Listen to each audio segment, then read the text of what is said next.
Well, that is one slow curtain. Welcome, everyone. Welcome to Monte Games.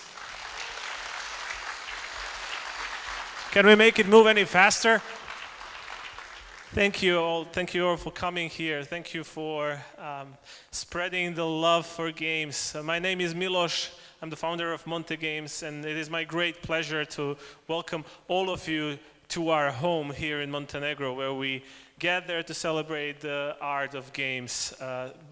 Another big round of applause, please, for the Operosa team for this beautiful opera and their game. Thank you, guys. That was amazing.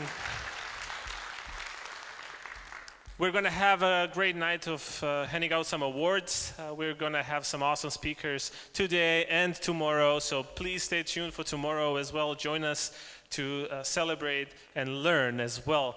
Without further ado, I want to just introduce somebody very important. I want to introduce Rami. Rami, if you would welcome me to the stage here. Thank you, man. It's Rami's first time being in Montenegro. It is. Thank you for joining us. Help us learn something about games. Help this audience aspire like you do the best. Thank you so much. Yeah, appreciate you. Hi, everybody. My name is Rami Ismail. I'm an independent game developer. I'm going to wait until my slides pop up so we can get started. And I was asked to give you a talk about the state of the industry that is not completely depressing. So we're going to try that, and I'm going to hope that's going to work.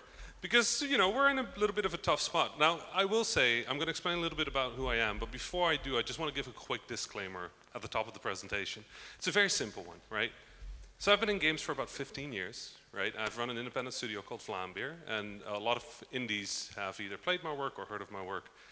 And so when I say things, people think that I know exactly what I'm talking about. And here's the truth about anybody in the games industry: we don't, right? We're trying to figure it out, but the industry is continuously changing. The things that work are continuously changing. So what you're listening to is the opinion of one person. That person is me. And if you agree with me, awesome, take that away, learn from it. If you disagree with me, that's okay. Please do your own thing. Right? Please go do what you believe is right. And if it works, even come back to me and brag about it, because I want to learn from you at that point, right? So, I co-founded Vlaambeer back in 2010. I'm the creator of Press Kit, which is a free tool that developers can use to make press kits for their game.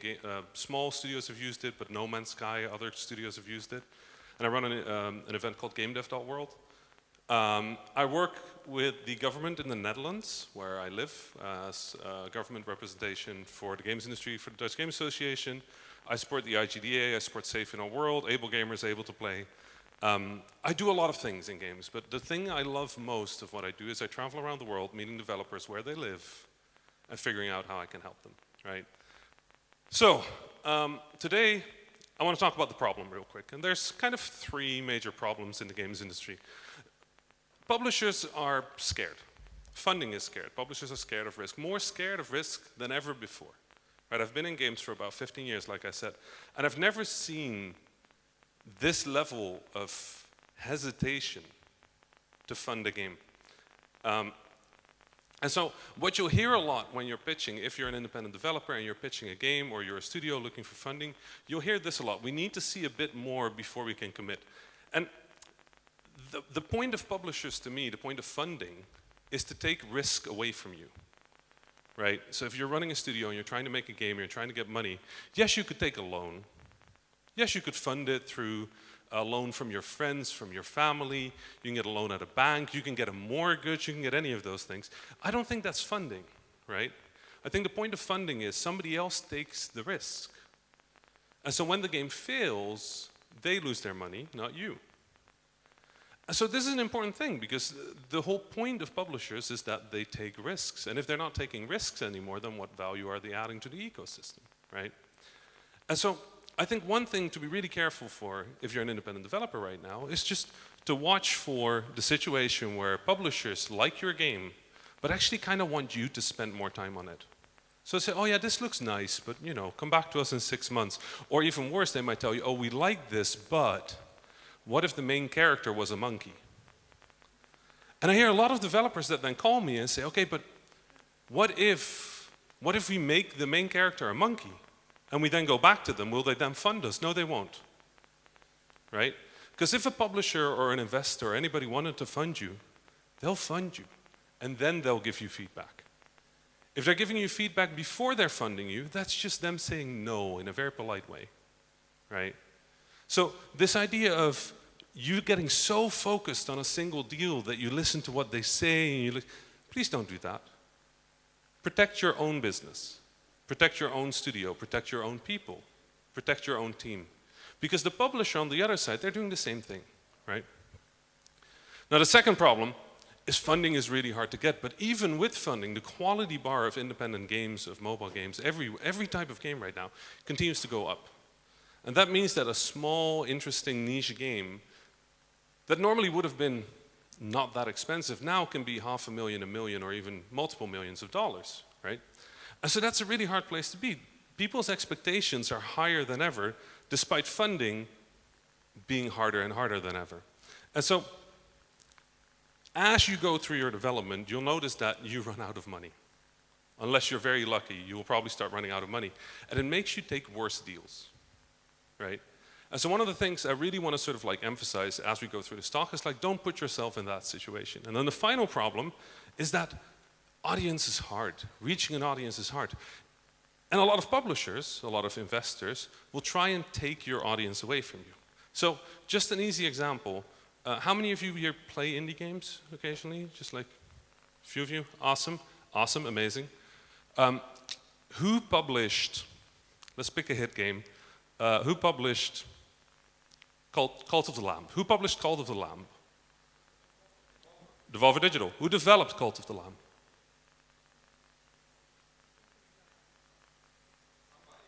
Somebody, right? Those are our colleagues, just to be clear. Those are us, right? The developers is us. I'm going to leave this as an exercise for you to Google who developed it, because I'm sure all of you are curious. But the point is, that's how this works. They give us money, they buy our audience, then they buy the hit, and then that hit attaches to them instead of us. So, building your own community is more important than ever as well. So, risk is hard. Funding is hard. Building a community is hard. We're in trouble, right? So let's talk about how to survive the current situation in games, right? Let's talk about how to thrive, how to build something that's going to work. And obviously no promises, everything keeps changing, but I think there's a few things in here that I've learned over the course of working with thousands of indie studios that might be helpful to you. So, how do you survive this games industry? Well, number one is you're super rich. Who's super rich? Is there anybody super rich here? There's one person who raised, two people who raised their hands. You can skip my talk. Go do whatever you want, I don't care, it's gonna work out great for you, right? Option two, you get really lucky. Who's very lucky here? Yeah, exactly.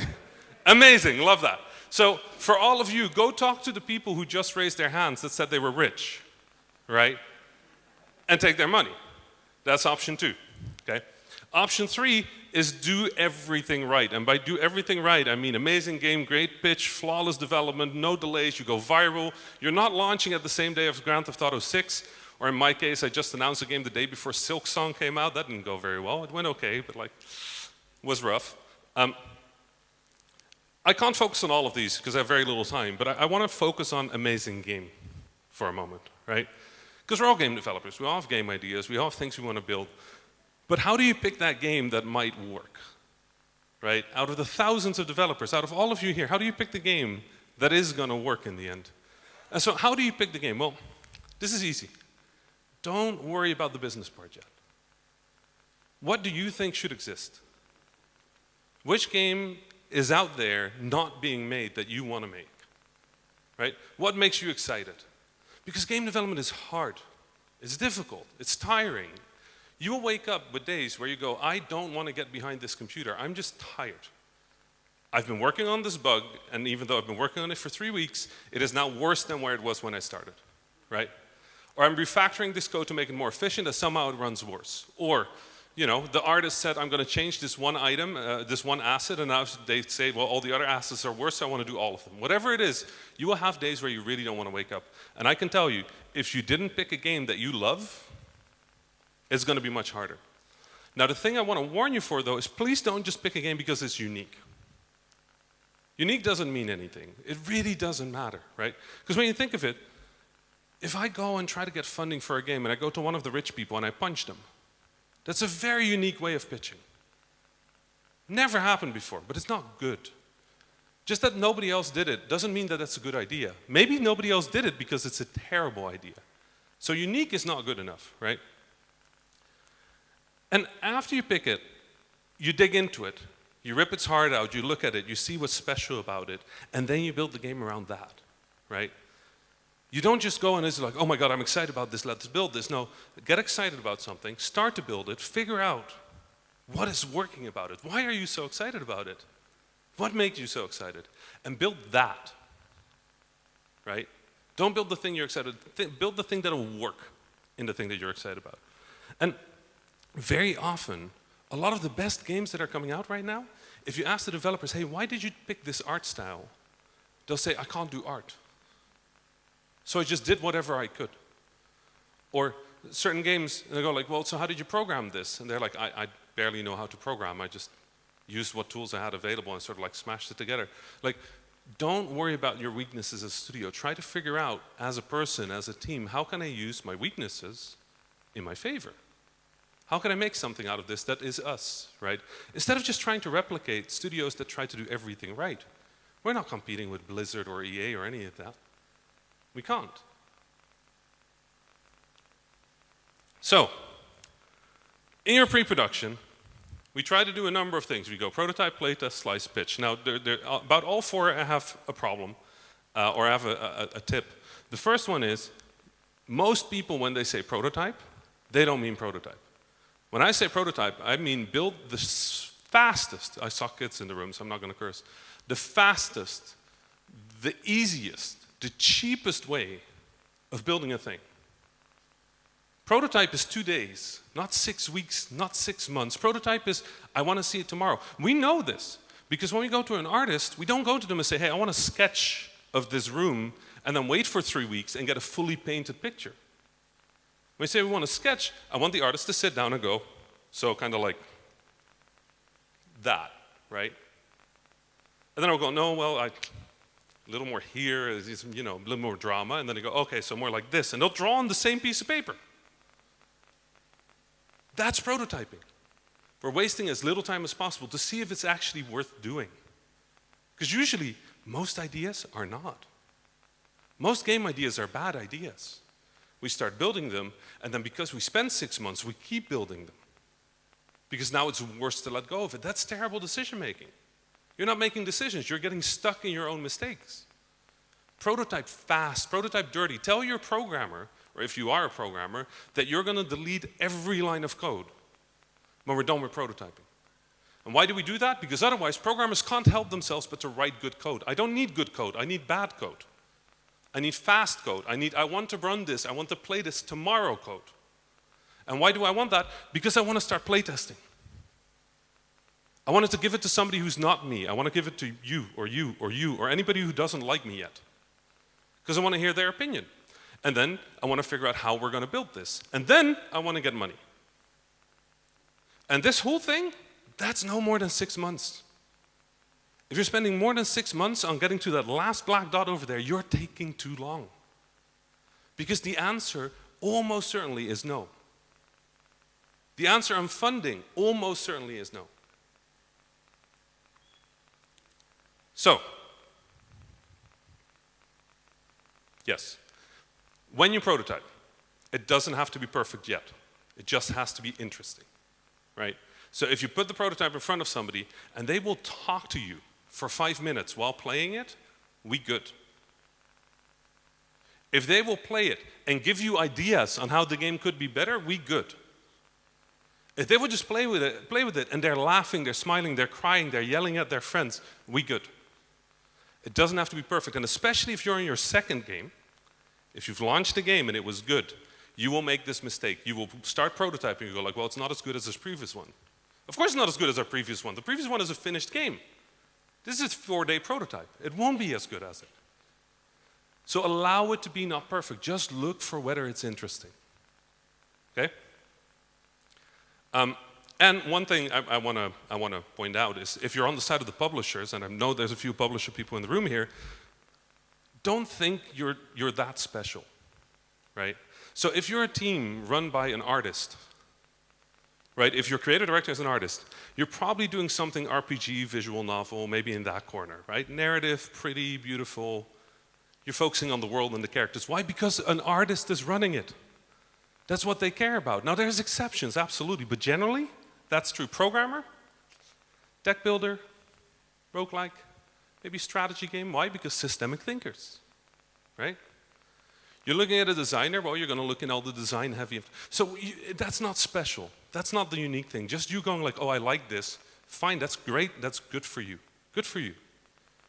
But all I need you to do at this part is that part, and then stop thinking that it's special. Prototype it, test it. Get somebody to play it, right? And you might have been taught the word USP, unique selling point. I want you to forget that word. It's an hooks world now. So we have hooks, we have books, we have looks. Now this comes from movies, so books is merchandising, so ignore that. Hooks and looks. The hook is a one-sentence statement that encapsulates your game in such a way that it's not another game. So you say, oh, it's an action roguelike. That's 1 million games.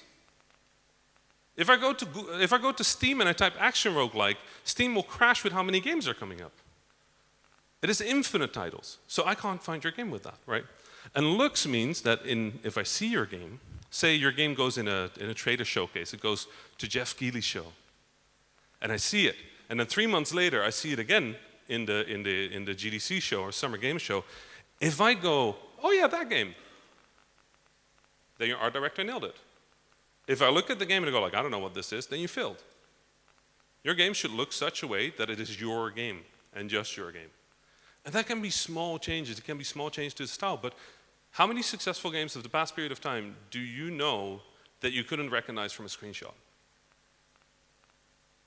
Right? Clair Obscur does not look like anything else, right? Neither does Balatro. Peak. Any of these games, they don't look like other games. That's kind of the point. Because you recognize them and you go, oh, that one, right? So aim for that. Aim for this. Aim for the high concept. The idea that you can put the concept of your game into one paragraph and have people go, oh, okay, I get it. I get why this works. Unlike the remote. Yeah, cool. One way you can do that is the so what rule and the Google it later rule. So the so what rule is very simple. I don't know if any of you have kids, but kids have a tendency to ask follow-up questions. So you say, well, they'll ask, why is the sky blue? And you'll go, well, that's it's blue. And they're like, but why? You're like, well, it's because of the light, I think. Yeah, I think it's light, right? And they're like, okay, but why? It's like, well, it's because the way the molecules bounce the light makes it blue. And they'll go like, but why? Do that. Do that for your video game. So if I asked you, why are you making this game? You know what answer I get most? Because it's fun. That's a bad answer. Why? Why is it fun? Well, this just seemed like a very interesting way. Why? Why? So what? Why should I care about your game? There's 1,000 games out there, guaranteed.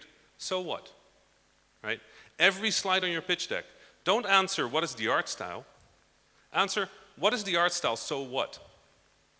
Make me care. Take me with you. Take me on that trip. And the Google it later rule, very simple. If I play your game and I love it, say you finish your game and I love your game, I adore your game, favorite game of the year. 5 years from now, I'm sitting with a friend, we're sitting somewhere, we're having a chat, and my friend says, oh, I'd really like to play a game like this. And I think of your game. I'm like, oh my God, that game. And I tell my friend, oh my God, I played this game 5 years ago. What was it called? What was it called? What was it called? It was by a developer from, I don't know, like, I think I was at an event in Montenegro, and it was you do, and then there's this sentence, right? How I describe your game. If that sentence, if I can take that sentence and put it into Google, and then press enter, and your game comes out, you're good. That's a hook. If you just have a list of 5 genres in a row, that's not a hook. That's a list of genres. If you look at my game, Ridiculous Fishing is a game about fishing with machine guns, chainsaws, and bread toasters. That game is from 2013. Guarantee you type that into Google right now, my game is the first result. That's a hook. You will never mistake that game for another game, right? So for your game, what's your hook? What's the thing that 5 years from now somebody can tell their friend and say, hey, that game. And there's a time for recklessness. Also, there's a time for checking time. There's a time for recklessness. I want you to be really reckless when you start prototyping. When you start on a game, I want you to be reckless. Try stuff that breaks. If you have a character and it walks at 5 units, right? This is 5. Now, you might say, okay, this is too slow. So what do you do next? Do you go from 5 to 6? No, let's go 5 to 10. Okay, 10. Not fast enough. Okay, 5 to 20. Okay, not fast enough. 5 to 50. Great, let's try that. Let's try 50. 50 too fast. Okay, 20 too slow, 50 too fast, 35. Right? That's how you prototype. Please don't make small adjustments, make big adjustments. Don't waste your time doing small changes, big changes. You want more chaos? Double the amount of enemies, give all of them half the amount of health. Probably works, right? Better feeling. So big numbers, be reckless. And be reckless because, again, for the average game pitch, the response rate is 2%. 2%. If you email 100 publishers, you're going to get 2 responses that are not an immediate no. 220 publishers out there at the moment. So the average indie game is going to get 4 to 5 responses. That's it. That's it. So be reckless, move fast, right? Keep moving. And please test earlier. If I hear one more time from an indie studio, oh, we're not doing playtesting yet because we don't think the game is ready, that's the point. The point of playtesting is to do it when the game is not ready. If you playtest when the game is ready, you're too late because now you can't fix it anymore because the game is ready. Playtest as early as possible. Playtest when the game is ugly. Playtest when the game is unoptimized. Playtest when you're not sure the mechanic works. Playtest. You're the worst playtester. We know that we're the worst playtesters of our own games, but we keep doing it. We keep doing it to ourselves. We keep saying like, oh, it's not ready. I don't want to give it to, and it's scary to give it to somebody because they might tell you it's bad, which is good. Let people tell you it's bad so it can be better, or so it can be dead, so that we can move on to the next thing, right? So playtest. Playtest early. Playtest often. Playtest continuously. Please don't take this away from yourself as a tool because you can waste so much time. And I don't know how old you are, but I'm 37. Pretty much. It takes 2 years to make a game, 3 years to make a game. I have like 10 left. That's it. I have 10 games left. If there was anything that I could teach myself when I was younger, it's to stop wasting time on things that I don't know are going to work. Right? Because I've done games where I spend a year and a half just trying and trying and trying, and if I had just given it to somebody, they could have looked at me and been like, mate, this is bad. And I could have moved on. And then instead of 10 games left, maybe I would have 11. Right? When you're working on your game, think Kickstarter, don't do Kickstarter. Very clear. I want you to think Kickstarter for a very simple reason. I want you to think about how you're going to sell it. How are you going to promote this game? Which moments from the game are good in a trailer? Which moments from the game are good in a screenshot? What moments of the game are easy to communicate? How do I talk about my game? I want you to make a Kickstarter page without making a Kickstarter page. I want you to make a Steam page without putting it on Steam. And then what I want you to do is to shut up about your game. Everybody on the internet will tell you the same thing. Start talking about your game as early as possible. I disagree. I disagree for a very simple reason. If I go to every publisher out there and I pitch the game to them and all of them say no, does anybody on the internet know that? Nobody knows that. So if I then start talking about my game, they won't go, oh, every publisher skipped on this, right? Say I start talking about my game and I go to a publisher and my game didn't land very well because maybe you're not good at marketing, maybe you're not good at promoting, maybe you just picked a bad time. And they ask, how many wish lists do you have? And you go, oh, 200. You think that's good for your odds? You think publishers are going to go like, oh, 200, we should invest in this. They're not going to take that and say, like, well, it seems there's not a lot of social proof backing this one, huh? And then they'll skip on you. Now here's the thing. If you start with public and then go to publishers, the publishers have additional data. That additional data can help them make the decision, but it can help them make the decision against you. If you first go talk to every publisher and they all say no, and then you go public and the game goes viral, who here is a publisher? Anybody? Nobody? I know there's, yeah. Say there's a game and you've said no to the game, and then it goes viral. Do you go, oh, we shouldn't talk to them, we said no? Or do you go, I'm going to email them? You stay in touch, right? They're just going to email you, because that's the job, right? The job is to find opportunity. So the right order, in my opinion, reach out to every publisher out there, have all of them say no, and if all of them have said no, then go public. It also means your game is a little bit more advanced, you know a little better how to talk about it, you know a little better why the publishers aren't interested in it, and so you have a better shot, right? So, think about how to sell it, think about how to screenshot, think about how to trailer from the start of your game. Reach out to every publisher. If every publisher says no, go live. It doesn't mean wait for 3 years, like it means they get 3 months to reply. If they don't reply, we good, we done, we move on. And if you're an independent developer right now with the main amount of funding that is out there, you're probably self-funding. You're almost certainly self-funding your game. Chances of getting publisher funding are low, but chances of getting investor funding are low. There are 2 versions of this game in your mind. I want there to be no more than 2. I don't want there to be 3 versions. I don't want there to be this is for publishers that might be a little worried about the game budget. No, no, no, no. There is a budget for your game. It is the best version of the game. How much money do you need? That's your budget. Don't go and be like, oh, the poor publishers can't afford this, or it might be expensive. No, come on. You think they're playing in that type of money? No, they have money. People will come to me and say like, oh, we wanted to do like a Game Pass thing, and we were thinking about how much we should ask. You don't ask Game Pass offers, but say you want to think about how much Microsoft should pay, and people go like, oh, how about 150,000? That's a lot of money, right? Is that too much money? No, it's not. Microsoft has 150,000 employees. If all of them have a $1 lunch, their lunch budget today is worse than your entire indie games budget.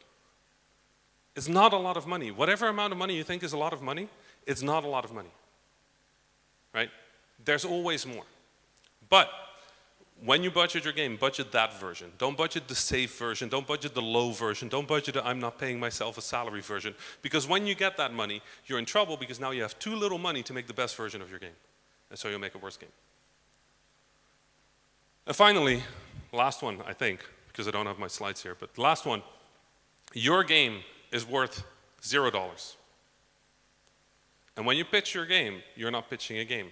You're talking to people who have money. The people who have money have one job, which is to make that money more money. That doesn't mean they don't care about games. It doesn't mean they don't love games. It means that their job is to take $100,000, $200,000, and turn it into $300,000, $600,000. Number go up is their job. So your job when you're pitching is not to tell them you have a good game. Your job to pitch them is to tell them that you have a good game that will make them money. And that it will be a safe investment, that you're not going to waste their money, that it's going to be done kind of on time. We know it's not on time. We've been in this industry long enough. No game is on time. No game is on budget. We know that. But that you're going to be kind of there, you know, kind of in that region, that you're trustworthy. That's your job. The game is a tiny part of your pitch. The business case is the part that I have to sign off of, right? So make sure that when you pitch, you're thinking about your business case. I already said that. And like I said, 6 months. If you're having a game idea, give yourself a few weeks. If you're not excited about it, kill it. Next one. You can come back to it. Nuclear Throne, which is arguably one of my most successful games, I've started on it 3 times. The first time we couldn't figure it out because people kept running past the enemies to the exit of the level, and they would just exit the level without fighting. And so we killed the project, we did another game, we did Ridiculous Fishing. We came back to Nuclear Throne and we said, okay, what if there's rooms and the rooms close when you fight? So you have to kill the entire room and then the room opens again. And that just wasn't fun. It didn't feel right. Something was wrong about that. So we killed it again. We did Lufthouses. We came back to the game and my co-founder, Jan-Willem Nijman, came to me and said, Rami, what if there is no door? What do you mean? There has to be a door. There has to be an exit. He's like, what if the door appears when you kill the last enemy and it appears where the last enemy is and it's a portal and it sucks them in. They go to Nevla. And that was it. That was it. Then we made Nuclear Throne. Made millions. Right? That's it. You don't have to finish a game now. There's more games you can make. Nobody in this room has only one idea, right? So in short, hooks. Big games with hooks, with looks and books. Maybe skip books, but if your game has good merchandising opportunity, books as well. Speed. Choose fast. Move fast. Build fast. Test fast. Kill fast. If you can't get somebody to pay for your game, it is worth 0. As soon as a publisher pays 200, 300,000, a million, 2 million, 5 million, 10 million, it's worth that amount of money. Until somebody pays you for it, your game is worth zero. No matter what you're building, it's worth zero. So get to the point where somebody proves that this is worth money, because we don't have that much time, right? And then finally, volume. You get to pick once when people hear about your game. That'll be the first time, and it will be the only time. So please don't drop your game in the Steam Next Fest just because you can. Please don't put it out there just because maybe we'll get some attention. Please don't. Think about volume. It's an on-off switch. As soon as you turn it on, it can never go off again. So choose when you go loud. Don't waste that. Don't waste your Steam Next Fest. Don't waste your first trader. Don't waste any of that. You do those 3 things, I can't promise you it'll be okay, but I can promise you it'll be better. Okay? Thanks so much.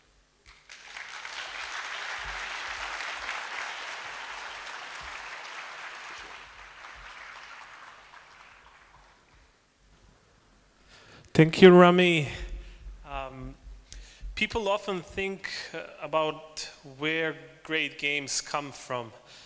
And when they think about that, they think about big cities, big teams, big budgets. But in this room, I think we know better.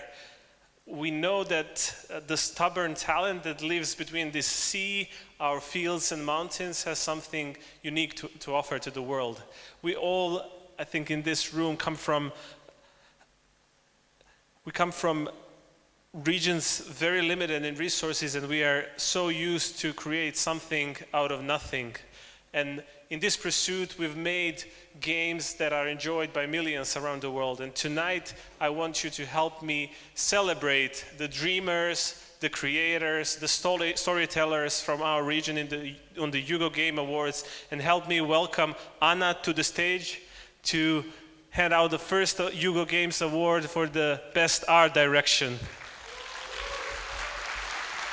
I'll give it to you. Good evening, everyone. So let's start with the awards. As Milan mentioned, you're all winners tonight. So, Best Art Direction. A silent storyteller. It's what pulls us into the world of game before the first dialogue even starts. And I think actually that what can also do the vision of art direction can make us stop playing the game, so we can basically just watch at the screen. So it's my honor to introduce the winner. Should I say it? No, let's watch the nominees first. Okay, first the nominees. Let's watch the nominees first, and then Anna will announce the winner. Crvenka pa je završila sve domaće zadatke za sjutra.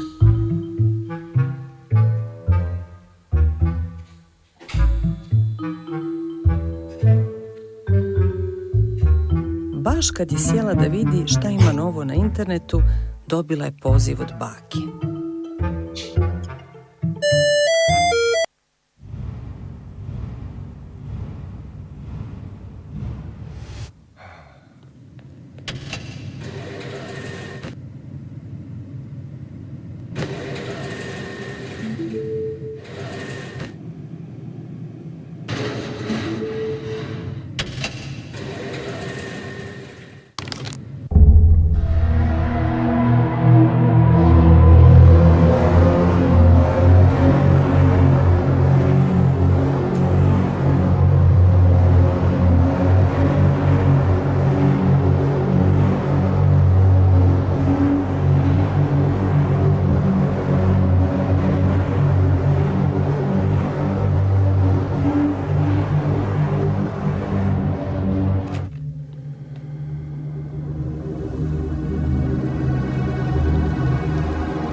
As a journalist, you're used to writing about events after they've already happened.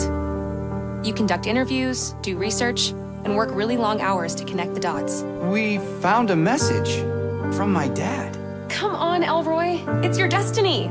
Let's do this. It took me a long time to get over my dad being gone. Now that I have a chance to learn more about all that, I'm afraid of what I might find. I wish the universe could see me. I'm afraid of feeling like I felt back then again. Through the undulating Don't worry, my dear. Everything is going to be perfect. galaxies between us spin their webs in cosmic shrouds. Trust me, Elroy. If you don't go after this, you'll regret it forever. So far from the lowest to you, beneath the crimson sky. It's very rare that you get a chance to become part of a story. And sometimes, what you find makes it all worth it and changes your life forever. Dad, could you really be alive?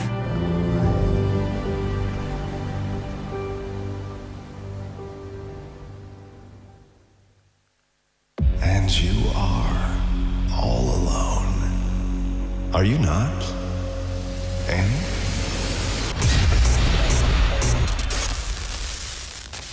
You with me? Come on, up on your feet. You are a T-class tester. Tests paranormal entities that we have replicated here.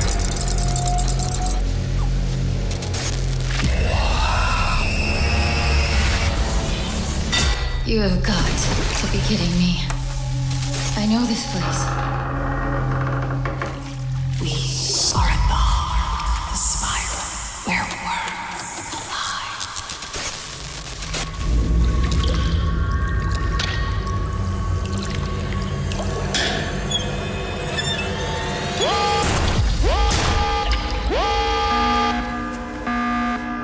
This is not what I meant when I said you should take control for a change.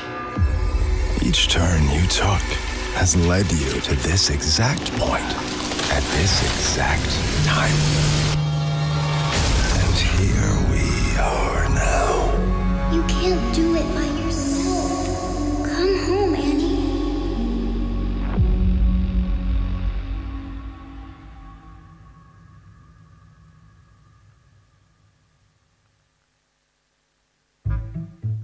Crvenka pa je završila.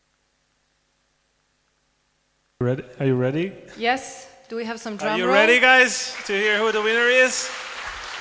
Thank you for the round of applause for these really awesome games. Do we have any drum roll? Any tense music? No?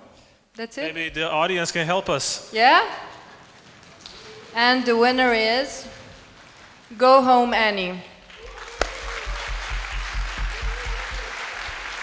Congratulations!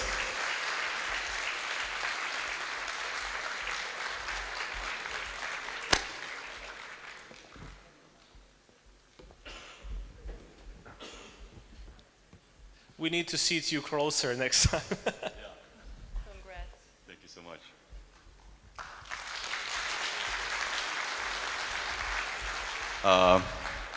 Thanks everyone. So yeah, this was unexpected, so I sat all the way in the back.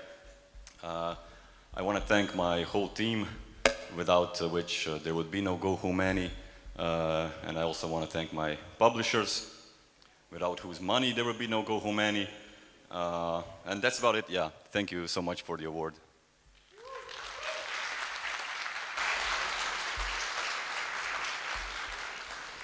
Thank you. Let's move on to the next category. That was awesome. Congratulations, Go Home Annie.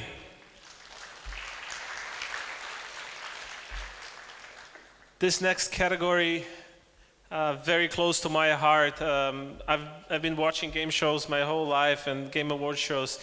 Very rarely do I see the solo dev being honored. I think a lot of people in our region, especially coming from those places with obscure resources, spend nights in their rooms developing games on their own. And some amazing games have been made in this region by solo devs. In the last year, there are a couple that we want to show some appreciation tonight. And help me welcome Doug to the stage to hand out the award for the best solo dev. Doug, you want to say a couple of words before we see the nominees? I want to talk about this beautiful country. This is my second visit. Amazing scenery, amazing food, amazing wine, and now amazing games. So we're going to go best solo dev. So why don't we run the reel?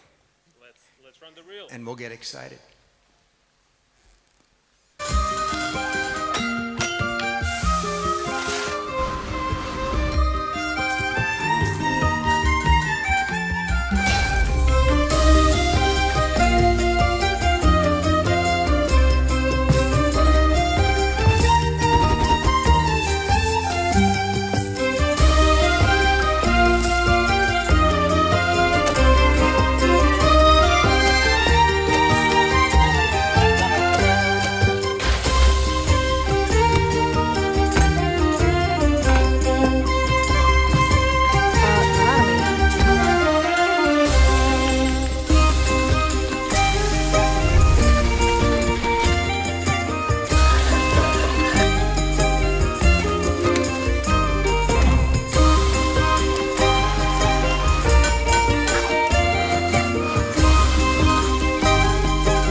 Yeah, he doesn't have sound in his reel.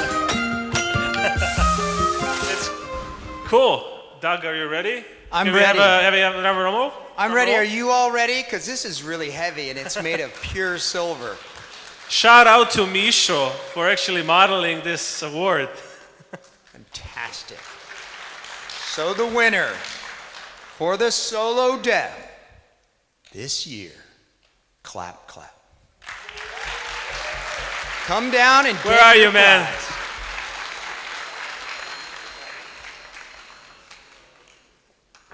Beautiful. Congratulations. Look at that. Look at that. Oh, heavy. That's heavy. Congratulations. Thank you so much. Say a few words. I just want to say thanks to my family and friends and the community that played Clap Clap and gave it a shot. Yeah, I'm just really grateful to be here, and yeah, thank you for this. Amazing. Thank you, Doug. Awesome. In the next category, we will highlight the best mobile games made in this region. Unfortunately, we don't have a show reel for the mobile crew, but we do have somebody very special here to help me announce the winner. Chris, the stage is yours. Thank you. You will hear more from Chris later tonight when he delivers his keynote as well. Chris has a very Montenegrin last name, Petrovic. So, Chris, share a few words and tell us who the winner is. Thank you. Good evening, dobro večer. I'm honored to be here. Thanks, Milos, for having me. As somebody that has spent most of their career in mobile gaming, these kinds of categories are really near and dear to my heart. We obviously know that it's a big category, it's a competitive category, it's an industry that's undergone a lot of change and transition, but one that still has a lot of potential in the global markets going forward. So we have here a list of 4 amazing games that have been nominated for this award, and I'm proud to announce that the winner of the best mobile game is The Vault, Logic Puzzle Box from Pixel. Congratulations, guys.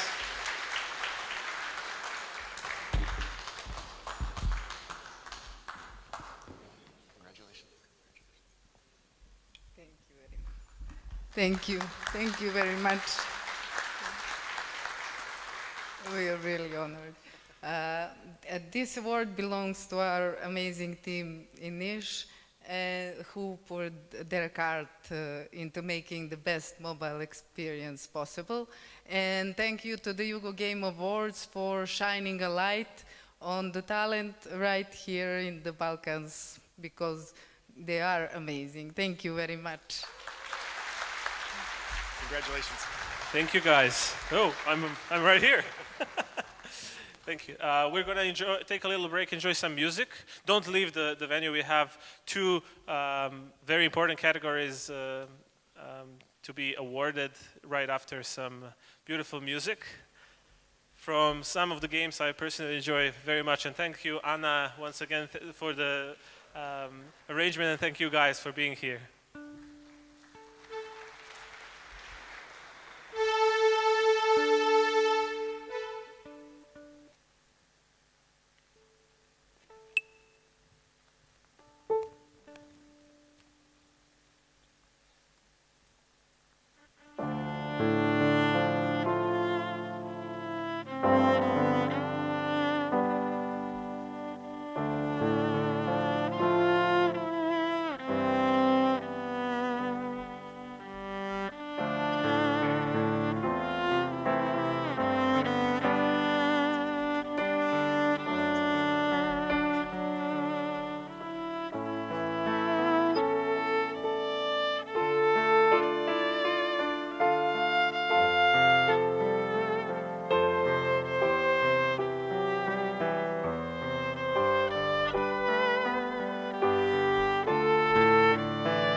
Thank you. Please give another round of applause for these amazing people that were just playing some awesome music here.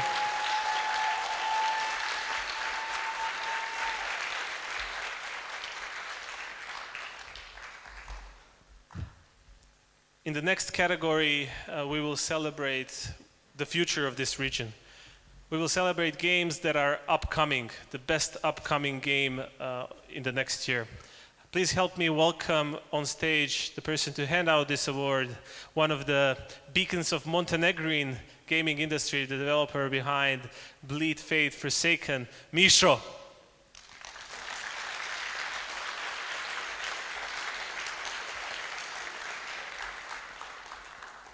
This guy, this is the cornerstone of Montenegrin game development right here. And the guy behind the actual sculpture of this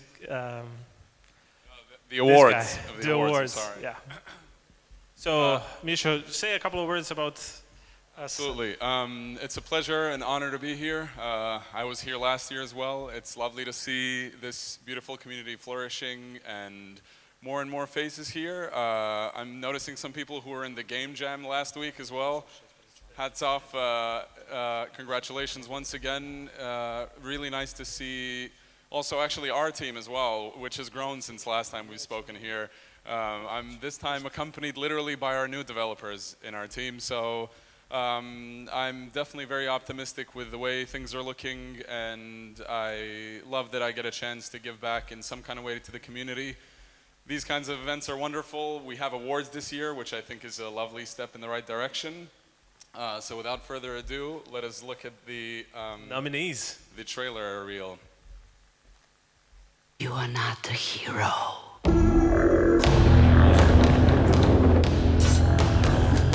You are not the savior.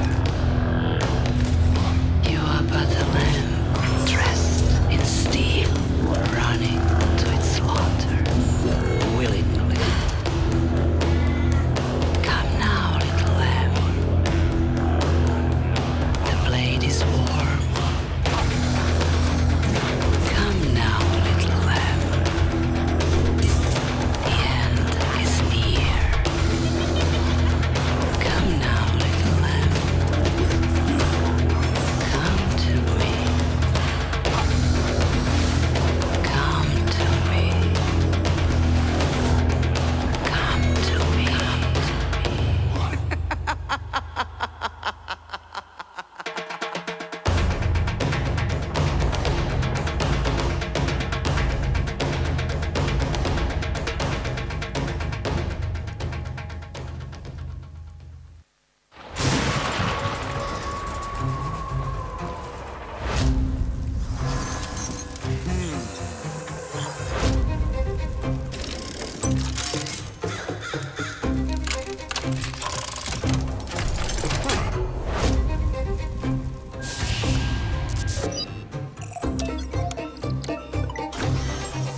This is my Mr. Harrow. Exactly like me. Indecisive, but noisy. A world-class procrastinator. The planet's on fire. But he's like, let me overthink this for 8 hours first. He pokes into everything, talks to everyone. He even inspects garbage, just in case there's lore. Honestly, I can't tell if I'm controlling him or if he's just me with better posture. This is my Eugene Harrow, stuck in a 47-minute time loop. And you know what? That kind of sounds like my Tuesday.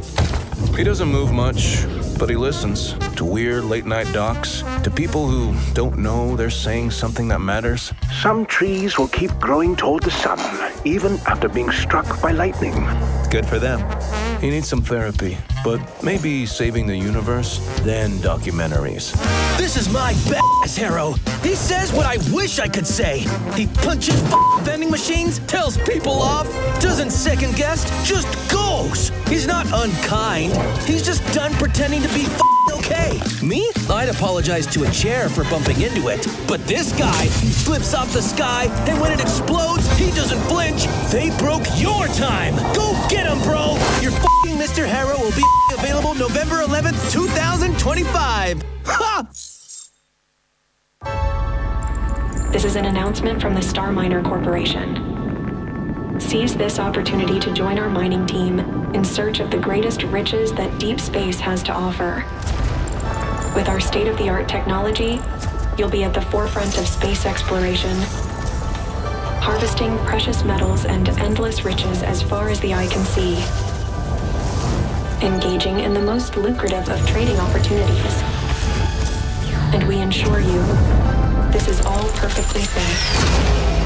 Enjoy the magnificent view as you become the hero of this new frontier, venturing towards a brighter future. Your dedication and hard work will be the cornerstone of our success. Together, we will take it all. Partnership, progress, profit.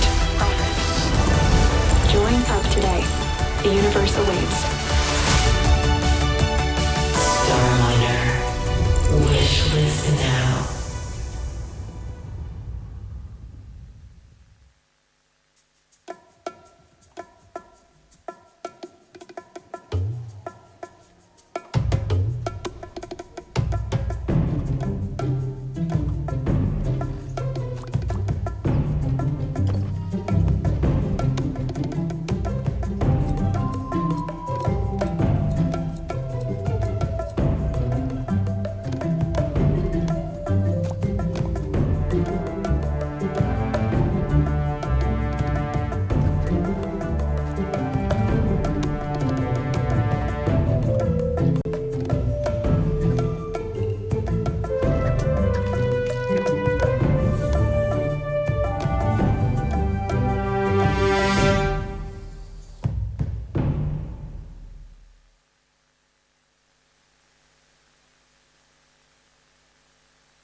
Isn't that awesome?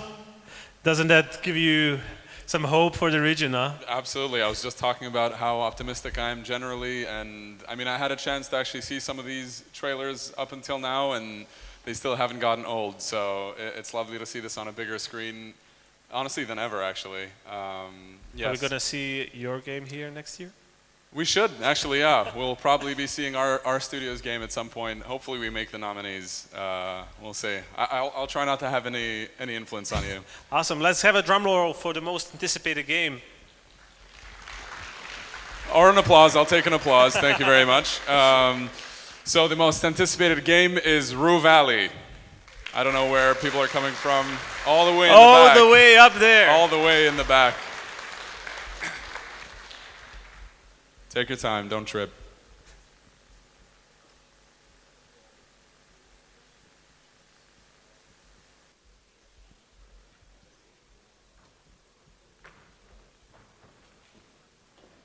Congratulations, here you go.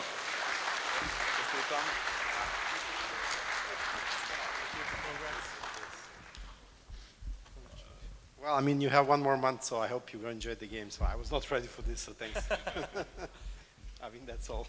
That's all. Awesome. Thank you, guys. Thank you, Kevin. Thank you, Misha, as well.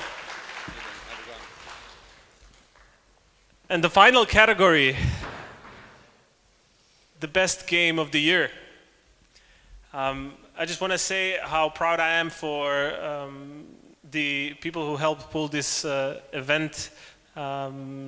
We've spent a lot of energy making sure that this thing happens. I want to give a special shout out to my wife Marina. I'm not sure where she is. There she is. She's the one who actually made it all possible. And helped me welcome Jonas to the stage to announce the game of the year.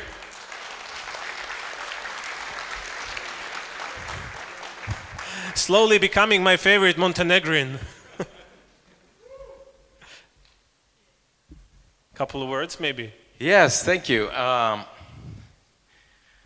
So when Milos first told me about the Yugo Game Awards, I had two thoughts. The first one was, yes, it's a capital idea. It's an amazing idea. Why? Because I remember when we started doing this in the Nordics with the Nordic Game Awards, and it's a long time ago. It's like, decades ago. The realization of how important it is to sit in a room like this and start recognizing each other as a community, for you to start recognizing each other as a community, the creativity, the artistry, the amazing achievement that is happening right here. And secondly, I said, well, if you do it, you have to have a good-looking statue. And I think you pulled off both. So with that, should we look at the Let's look at the nominees.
I wonder, who will you be, our children?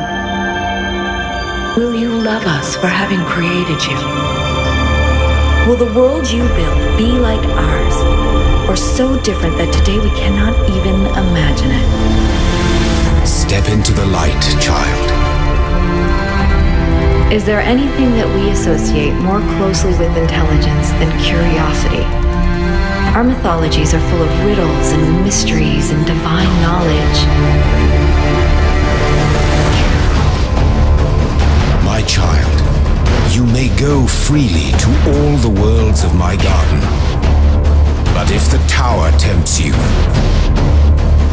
be wise. Do not let yourself be misled by doubt. For it shall bring death and the end of your generations. So be it. Let your will be done. Peggy 18. Since the dawn of time, humankind has been obsessed with the hard.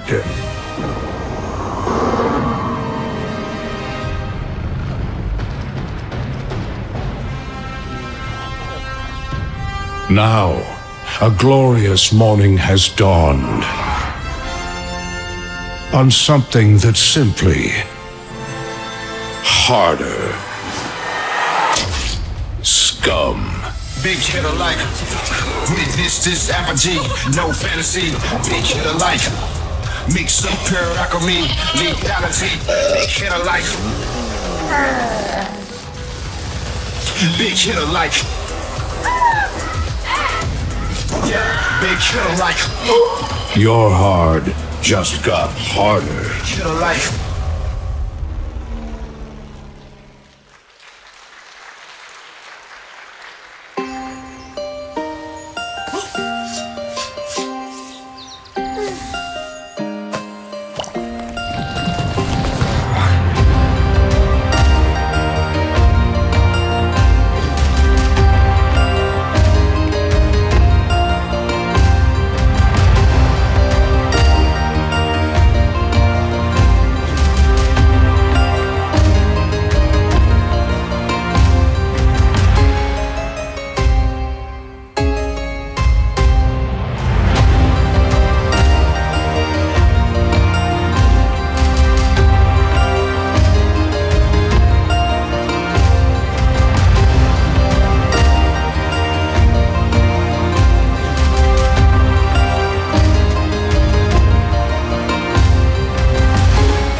Are you ready?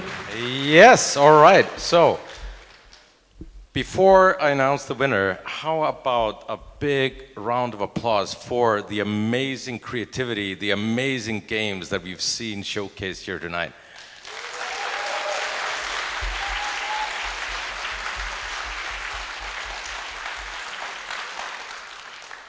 And I'm not dragging this along because I want to keep the statue for myself. I actually want.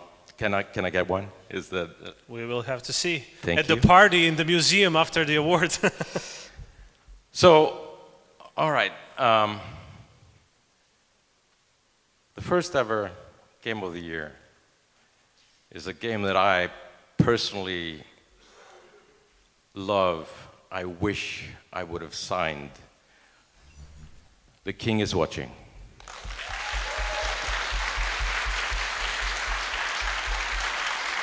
Are you with us? Oh, there you are.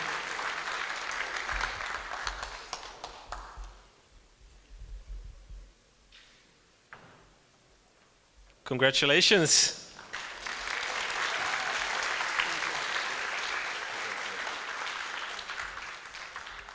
Thank you. Good evening, everyone. My name is Sonja Golubovic, and I'm the Deputy Director of Serbian branch of Tiny Build. It's an honor to stand here tonight and accept this award. The lead developer of The King is Watching, Semyon Itmanyuk, couldn't be here today, but together with the publishing producer, Vladimir Tolmachev, they asked me to share their words with you. The King is Watching was born at Ludum Dare, a well-known game jam. We developed it in just a year and a half. We believed in it, the project, but we never accepted that so many people around the world would play our small Serbian game. Behind this success stand 8 years of hard work. Many other prototypes, game jams, a release title, Save the Reactor, and dozens of ideas we had to leave behind for different reasons. We never gave up. We kept searching for that one idea that would truly inspire both us, the developers, and our players. Receiving this award tonight, I'd like to tell the all game developers, believe in yourself. Don't stop at one idea. Keep experimenting, learning, and daring to try something new. If you stay creative and keep moving forward, success will come. And always make sure your idea is something that truly resonates with players. That's when the magic happens. We'd like to thank the organizer for this award, the Serbian Gaming Association for their support, and everyone who worked and continues to work on the project. Because this is just the beginning, we have no plans to stop. Thank you. Thank you, Jonas. Congratulations to all the winners once again, and thank you all for supporting Monte Games in the first edition of Yugo Game Awards. We have 2 more things to do here on stage. I will let you enjoy the keynote from Chris Petrovic from FunPlus, who will talk about the next generation of IPs, and we will have a short panel discussion here of this bunch of guys here who are going to talk about capital in our industry. After that's wrapped up, we will like to invite all of you to enjoy some free booze and amazing party that's hosted in museum right across. You can ask anyone from the team for directions, or just Google Porto Montenegro Museum. So Chris, I welcome you to the stage.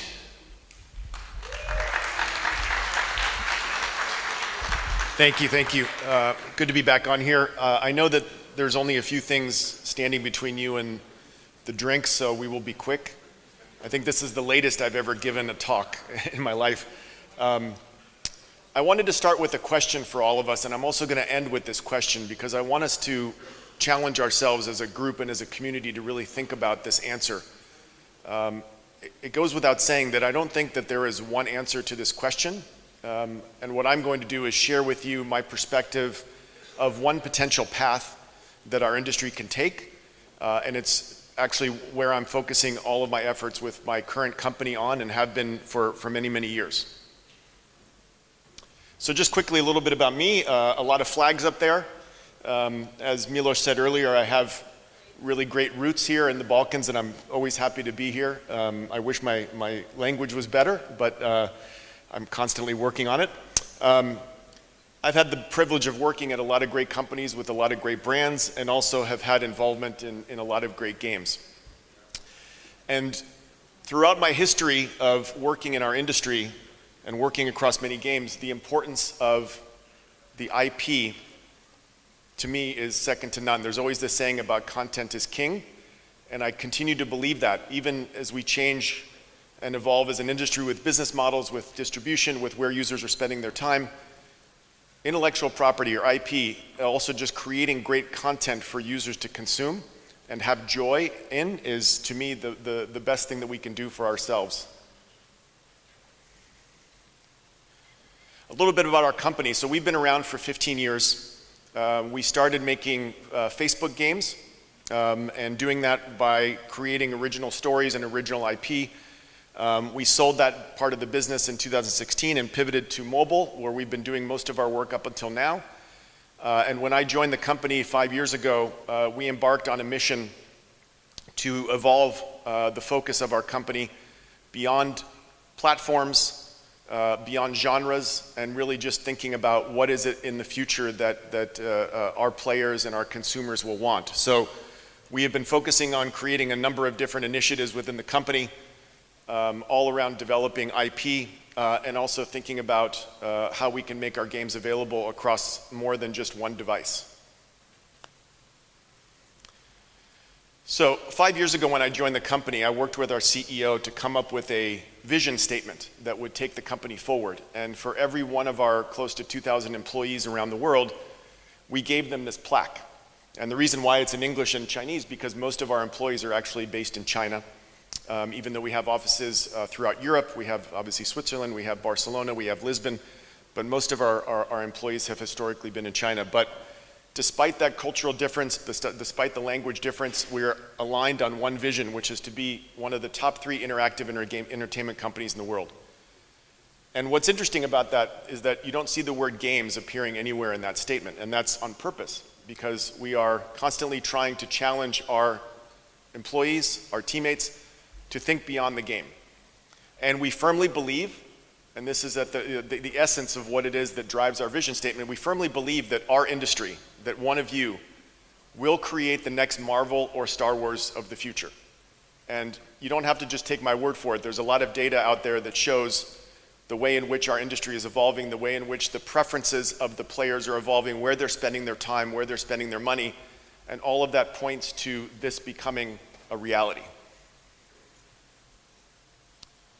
So we've made a couple of early bets on this initiative and on this journey. One of which is, for our core business of making 4X strategy games for mobile, we identified one of our brands called Sea of Conquest that was really having some great feedback from the community, wanting to contribute toward creating the content, the stories, the characters. And so what we did was we partnered with an internal team that was outside of the game team, as well as with our community, to create a series of digital comics inspired by the story in Sea of Conquest, and we gave that to our community for free. So it really wasn't about making money off of this, it was about creating content, expanding the life of the IP, and expanding the relationship with our consumers, even when they weren't playing the game. We also have 2 studios, one of which is in Lisbon, Studio Ellipsis, which is creating a AA original IP in the action horror genre. And we also have this great game that many of you may have seen as it's been announced in partnership with Xbox in June, and then recently at Tokyo Game Show, called Anemo, which is our first ever cross-platform game, which means that it will be playable on console, PC, and mobile together. And I just wanted to show you a little bit of a video of that so you can get a sense of how far we've come and how bold our bets are beyond our core roots in mobile strategy games, all the way to what we hope is a Pokemon killer.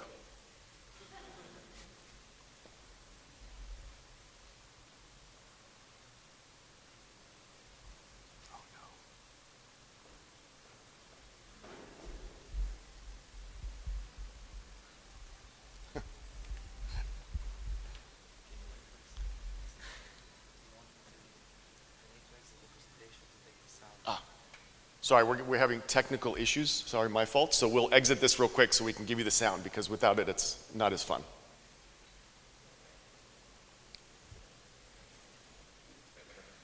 I found out it was my fault for having the courage to bring a Mac to a Windows setup. So.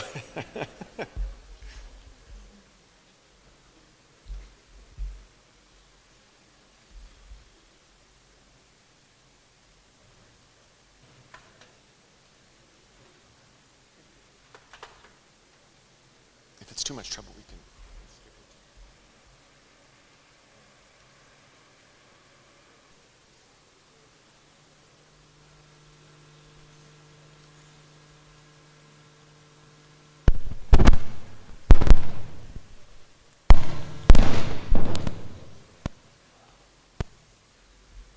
I tell you, that's not the audio, I promise.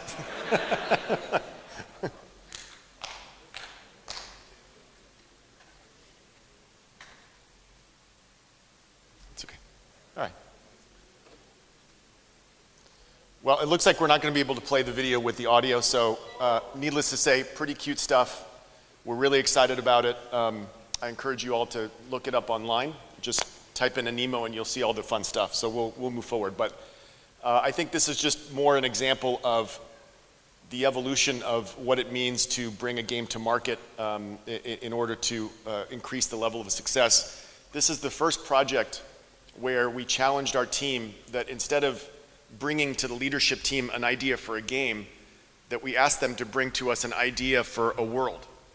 And the idea for that was that if you create a world, you can take a piece of that world and decide to make a game from it, but that the rest of that world still lives, and that world can then be used for other things. And in our case, we've taken parts of Anemo and we've made a whole series of media and entertainment properties that we're waiting to launch in support of the game, both things that we create and also things that we're asking the community to create. And I think this just goes along the lines of what consumers are increasingly expecting from your game, which is once they're opting in to play your game and give you part of their time and part of their money every day, they're exhibiting fandom, right? They're exhibiting that they are fans of your game and they want to participate. And I think that it's incumbent upon us to be able to create opportunities for them to do that more and more, not only inside the game, but also outside the game.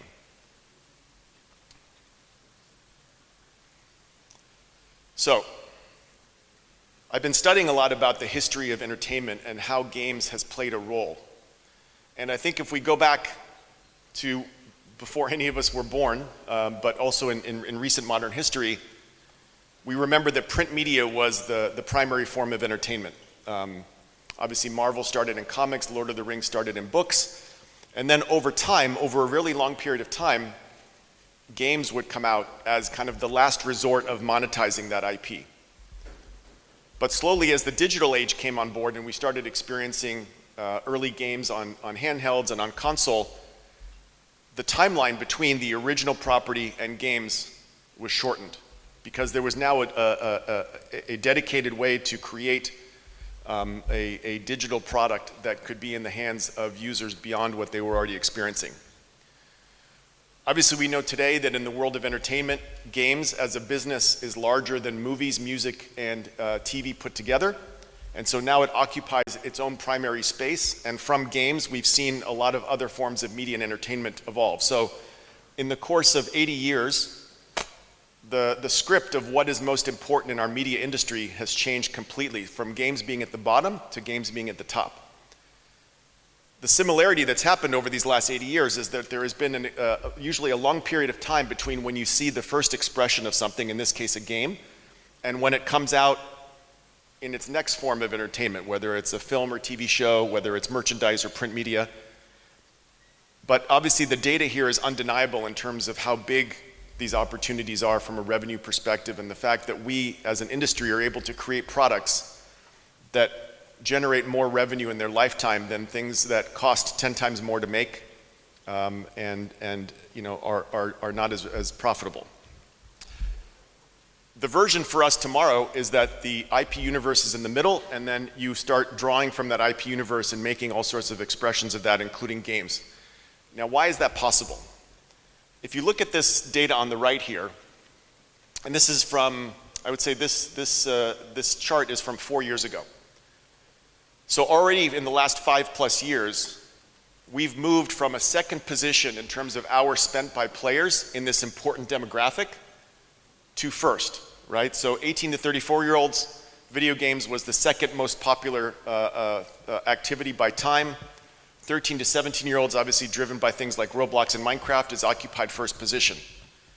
But the more interesting thing here that isn't highlighted is that when you think about all the places where video game content can live, it can live in social media, right? In the form of content that you post on your social channels with your consumers, in the form of viral videos. User-generated content can also be some of the time spent by players enjoying your IP.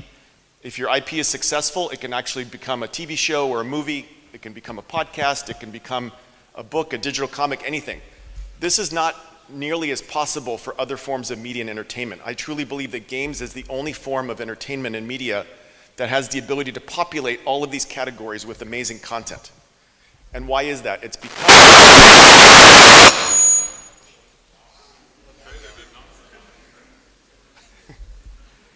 Well, you lost my answer. I said because, and then I gave you this great answer, and now it's long.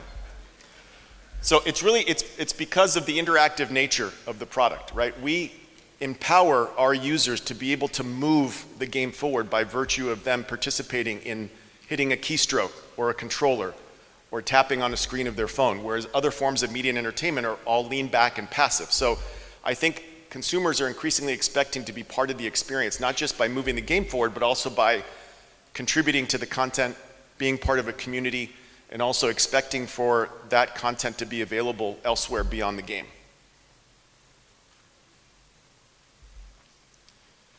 So some other statistics here. I also believe, and players are also telling us, that there's an increased expectation that games should be available anytime, any place, any device, right? So this notion about the walls between different platforms coming down is becoming more true than ever. A good example here from a couple years ago of Genshin Impact and the way in which their spread of audiences across these three platforms have manifested, which is something that you have not seen historically. Not only Genshin Impact, if you think about Fortnite, if you think about Minecraft, if you think about Roblox, these are platforms and game experiences that live beyond a single screen and a single device, and this is what players want. And why is it that they want this? Well, think about your own consumer patterns. How long have you already stopped thinking about where you watch videos or movies or music, right? It's any device. You don't think about it anymore. Gaming has been the last area where that has not been as possible, either because of technology or business models. And now that those walls are coming down for gaming, I believe that the sky is the limit for us to reach an even bigger audience than we have before. You also see statistics about almost half players that play games on more than one platform.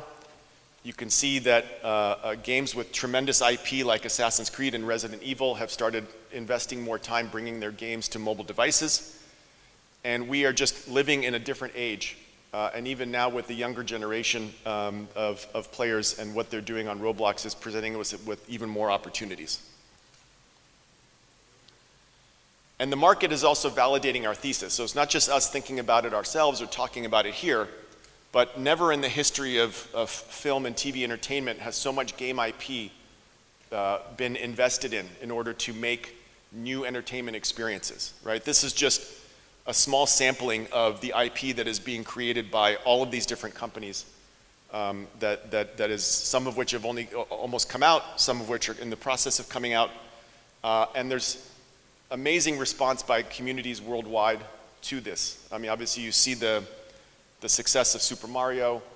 It's undeniable what's going on in this industry, and I believe that we have an opportunity to continue capturing this. Also, more statistics that TV series adaptations boost video game player numbers by 490%. So again, this is consumers telling us that they want to experience our IP, the games that we're making, outside of the game experience as well. This I actually put in this morning because these are two pieces of data that came. You can see October 25 and this is October 14th. This is a friend of mine, Keith, who actually is the chairman of Sony Television and Pictures. And if you know anything about Sony, they're a very siloed organization. The pictures and TV groups work separately from PlayStation. And here he is yesterday speaking at a really big event, doing a keynote where he basically said, and this is a guy that's, again, on the TV side, games and anime are the two biggest focus areas for Sony as a company. And that is unprecedented within Sony because the only people that would historically say that are the people in PlayStation. So for him to come out and actually make that admission shows the power of our industry and what it is that can be done across entertainment. Also here you see the statistics on Roblox. I'm less concerned actually about the small amounts of average daily revenue that's generated because I think still it's early in terms of the monetization potential on Roblox, especially for brands and non-native developers. But what I'm interested in is the engagement numbers that you see from these brands on Roblox. And one of the more interesting ones that came to mind is Payday, number 6, almost 300 million lifetime visits for that game experience that was created specifically for Roblox. Now, today, these are mostly marketing efforts, right? They're efforts to expand the IP to a younger audience and hopefully bring that audience through to the core product as they age out of Roblox. And this is a very important thing for us to keep watching because I think it's only going to get better. And Roblox, to me, in this time, has great potential to be a marketing vehicle for us to drive awareness about our games and our IP to this younger audience. So, I talked a little bit about audience involvement, user-generated content, whatever you want to call it. This, to me, continues to be our X factor that our industry has the ability to capture that other forms of media and entertainment cannot. And it's why we've been able to evolve our businesses from physical products to digital services to social platforms to eventually creating an entire ecosystem of engagement with users, again, driven by amazing content and driven by this mindset that you're making a world, that you're making an IP that can live in the consumer's life anywhere they are. So, also there's an increased player desire, as I've said, to participate in the creation of what it is that you're building.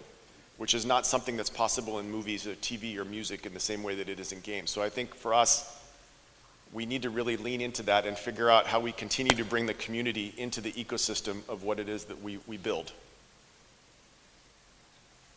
So, I said I was going to start my presentation with a question.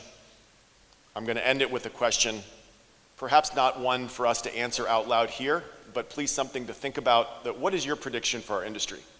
So we've had a lot of great sayings in the history of technology, recent technology, which is everything from software is eating the world, to AI is eating software, to data is eating AI. So what are video games going to do in your mind? And I would encourage you to think about that, discuss that with your colleagues, discuss that here at this conference, even find me at the drinks and tell me if you have a great answer. Because again, there is no one answer, but I do think that we as an industry have the potential to be the largest thing in the world as it relates to consumer tech. And all of these things, AI, software, data, those are all enabling technologies that will allow us to build bigger, better, more compelling products, and also to continue to build this ecosystem driven by content and IP for our consumers. Thank you very much for listening. I appreciate it.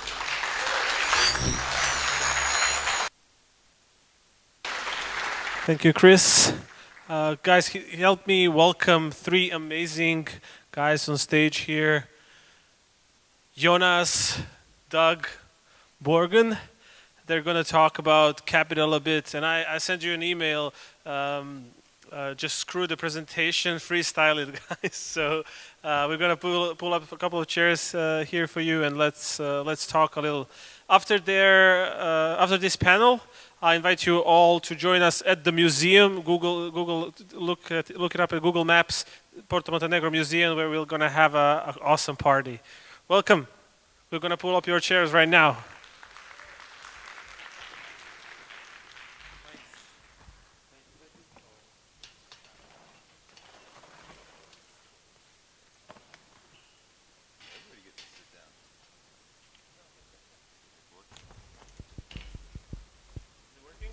Hello, hello, hello. Can you hear me?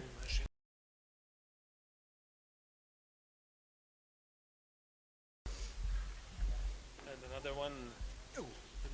Thank you. Great.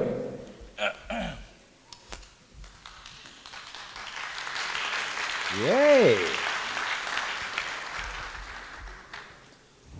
All right, so I think all three of us are acutely aware of the fact that it's Friday night, and we are the only thing that stands between all of you and a bar that is very close by, that is fully stocked, and that's why we're going to talk for at least like 2.5, 3 hours. And we've asked Milos to lock the doors, and yeah, that's it. It's going to be great. So we get to close out today on a topic that could be probably considered pretty somber. And I think that, you know, from chaos to capital kind of is the headline, and what we want to talk about, and maybe I think we should do a little introduction of ourselves and do a couple of rounds of why we're here, and then maybe just open it up to you and try to keep it at like 30 minutes so we can all go have a nice time. How does that sound? Good? Yeah, good. All right, so my name is Jonas. I'm the founder of Raw Fury, so I'm very much, I spent the last decade on the publishing side of games, so I'm what my dear friend Arami would describe as a suit, and one of the people with money that should give you money to de-risk what you're doing, and hence subsume the risk. Doug? I was a suit. I wore a suit. I was investment banking for 20 years, most of that in Hong Kong, helping companies go public, and came back to the United States and had the opportunity to work at Devolver Digital and with my experience and where the market was at the time, it made a lot of sense for that company to go to the public market. So I wore the CEO hat for Devolver. And now I'm on the board of, I've left Devolver, I'm on the board of Raw Fury, which is pretty exciting, and just do all I can to help people think about money. I'm Brogan Keane. I was originally most of my career on the operating side, similar to most of you, running smaller studios, bigger studios. I ran a division of EA called EA Partners for a while with some other now friends, and then did some restructuring for Sony and the Sony PlayStation network of products and brands. Then eventually got into doing restructuring and turnarounds and esports and other larger companies and enterprises. And then realized that the pure banking side lacked something very specific, which was someone that's built a studio, has built a team, has shipped products. And so we started Double Black Capital with the focus on thinking of kind of a lifetime aspects of how we create games, typically from nothing, typically just motivation, teams, and passion. And thinking about the long game and thinking about what does that mean? How do you run that business so you could run it, generally speaking, profitably pretty quickly? And then what's the end game from an exit, and how do you create value along the way to maximize the exit? Because in the end, everything we create is magic, but it's also a business, and it has to be profitable in the end. And so we work with people to have strong outcomes. And most recently, our company has done about $5 billion in transactions, predominantly M&A in this market, which we can talk about. The market from a VC series round has been really tepid over the last really 2 years. But the M&A market's getting stronger and stronger. So we can talk a little bit about that too, but we have currently, I think, 5 deals that are all in a closing pathway for M&A. The previous deal we did was Gearbox. We sold to Take-Two. It's going back last year. We sold Red Hook to Behavior last year as well. We sold Ghost Punch to Side, which was PTW back then. And Fun Pimps, which is one of our newer clients who does 7 Days to Die, is currently in contract to be bought. So there's a lot of activity. I think there's some rosiness in terms of people coming back into the market, particularly on M&A. And a lot of it has to do with the fact that we've gone through that layoff cycle globally where the bigger companies are having a really difficult time generating strength in IP and value in IP. And so they're now going out into the market and looking to purchase it. And they're purchasing it from development teams like yourselves. Very cool.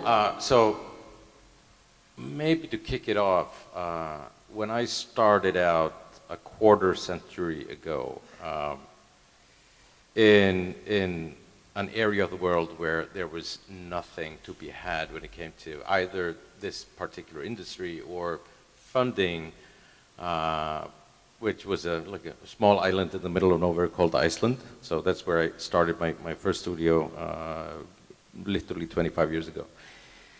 You know, the environment when it came to like getting funding, getting money, it was non-existent. There wasn't a VC on the planet back then that thought games were the thing, let alone private equity, let alone you had some publishers, you had some angels, you had some like strategics, but that was it. And now we've gone through a period where that reality has been very different, right? For the last 15 years, I would say. What is the reality we live in right now? What is the reality that when it comes to getting money, getting funding, finding people that are interested in de-risking what you are creating, or help carry the risk, or figuring out ways to bring it to market with money along with you and for you? I'll start and you can carry the ball. We have our lives and we're trying to do something amazing, whatever that is. This happens to be in video games. And yes, you're making a video game, but you're making a company. And that company, like you, like your video game, has a story. And you are somewhere in the story. So when the video games, when old guy started doing it, it was really hard to get capital. And then fast forward, it was actually pretty easy to get capital. And now we're back to it's harder to get capital because people are investing in businesses. They want to see that if they give you some money, that they will get a return on that money and that it was a good investment. So you really have to prove yourself. You have to look, feel, smell like a company that is responsible. You have a fiduciary obligation. You're now managing someone's capital that they gave you. So yes, you are creative, and yes, you think about what you're working on, but you're building a business. Yeah, I'll just mention a few of the kind of systemically what's happening. In 2021, we had this mass tsunami of investment into the gaming business globally. It was kind of the heyday. We'd say the salad days of investment. We, at that time, so back to in 2021, first half of 2022, you could not only fund a company, but you could sell a company that basically had a team, your classic like rolling out of Riot or Blizzard team, for hundreds of millions of dollars on a PowerPoint. So you can imagine what happens after that clearly isn't going to work out, but it plays through the system. And now, and I kind of think of it as it's a big bender, and now we've gone through that hangover period.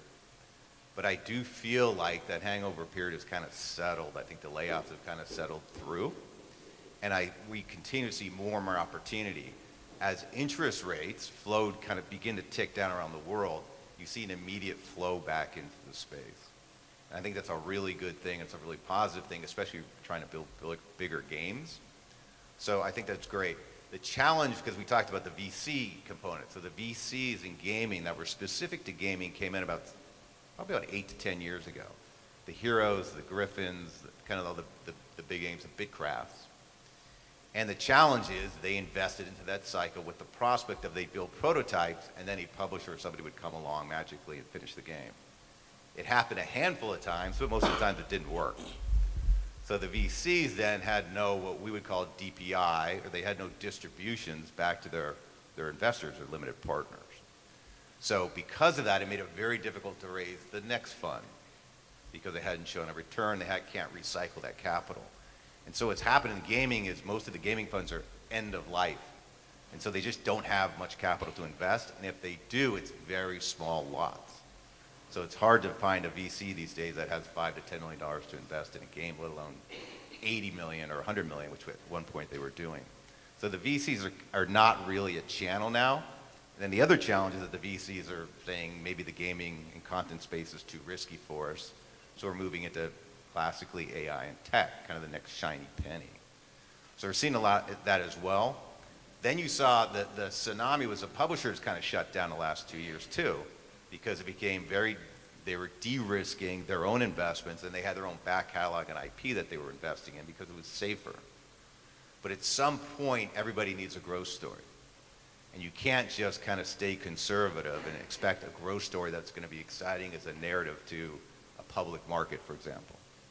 And so what we're seeing, particularly this year, is that a lot of the big publicly traded companies have these massive revenue holes in 27, 28, and 29 that they have to fill. And so I mentioned M&A is picking up. The reason why it's picking up is because they have those big gaps. And you see a company like an EA, one of the challenges, and I was at EA for some time, and we all know about the big buyout. So part of the challenge that EA had is they had no growth story. Very profitable, it's still very profitable. But the next 2 or 3 years, and the 3 previous years past, had been very flat. So perfectly ripe for a take public, restructuring, and to figure out a way to grow. But they're not going to grow with internal IP, they're going to have to go and buy that IP. So I think there's so many people in the room developing IP, I think it's, hanging in there and persevering and let the market come back to you is really what I expect to happen over the next couple of years. So before we maybe open it up for questions, because again, we wanna keep this brief. We all know what the main act is. It's not us. It's what happens next. Maybe we will give a little thought to, like, for an audience like this in kind of an up and coming emergent market where there's a lot of, obviously, like we just saw tonight, a lot of creativity, a lot of ideation, a lot of kind of talent, right? What what can the people in this room do to help them package what they're doing more into something that is likely to attract money, be it from publishers, be it from angel investors, VCs, whatever? Like, what are the kind of key few steps that they could take? I think you got to punch above your weight. It's your tenacity that decides whatever business you're doing, if it survives. And if it doesn't, you do it again. And if it doesn't, you do it again. And if it doesn't, maybe you try something else. But you just have to keep going. So the more you can get recognized, one, in your own community, two, globally, and gaming is global, so you will be recognized. And think about other cultures and other language. So the more you can partner with other people who are maybe doing something similar, tangential, or useful for you to broadcast your message. I mean, the obvious one that we all talk about is how are you going to build your community as early as possible, and does that community help you? So, I think you know the answer. It's just go do it, right? And you wake up in the morning, you got 5 things to do. Well, one of those should be building your community and getting your message out there and reconnecting with the people you met again and again, especially when you don't need anything from them. Just remind them you're still there working hard. It's interesting, there's cat and mouse. We all kind of got in the same scenario probably the last year or two where like you'd go to a publisher and the publisher would want more. You had an idea, you had a playable, they had at least had a playable, then it became a prototype, and it's this endless chase to have more proof of concept. And what we've done with a lot of our clients is said, if you're starting an IP, especially a new IP, the licensed IP is already established, there's an audience, is find your audience. So you realize that we all love the games we build, we're passionate about it, we tend to build the games we like to play. It's perfectly natural in the natural course of things. But the sooner that you build the community along with that concept and idea, whether it's through Discord channels, whether it's through Twitch, whether it's through wish lists, there's some social and community component that I can then take to an investor and say, it's not just me, talking about a game or playing the game, there is a community of people that are supporting that game already. Doesn't matter how big it is, it should grow over time. And that's unique to this time period. You didn't have to do that. You just play a game with investors, they like it, they don't, and they go. But that's harder to do because it costs money typically to build the games. So I think that's one thing. The one thing that this region, and I'm fascinated by this region too, by the way, we're based in California, San Francisco. So we're based in the most expensive place to possibly build interactive entertainment. The shift that I'm seeing is out not only of the West Coast, but out of the United States and North America. There are very, very few people who are looking at our clients who are, unless they've already have established IP, who are based there. They're looking for talent, really strong talent in lower cost regions around the world. So considering how dominant North America has been in the gaming history going back 50 years on building, especially the bigger AAA franchises, that's going away. So most of the bigger companies, Microsoft, everybody, they're trying to establish bases around the world. And that just lends itself from a momentum standpoint to this region, right? So whether it's Montenegro, whether it's Baltics, whether it's Central Europe, this has become a hotspot, probably more than you even realize it, because I'm constantly talking to investors. So that's a momentum, a tailwind that's, I think, feeding into this environment and should be helpful to everybody here. Cool. Yeah, so I think we should open it up for questions. What that means is I'm actually putting the responsibility on you guys in terms of when we get out of here. It's going to depend on if you have questions or not. I think we have here on the stage, we have a lot of experience, but we all suffer from the thing that happens when you get algebra for the, when you finally get algebra, there's a switch in your head that kind of goes like, whoop, and you can also kind of never realize what you knew or did not know before that moment. So I think we all suffer from that, and I think you will help us shake that by asking us smart questions. So if there are any, go ahead.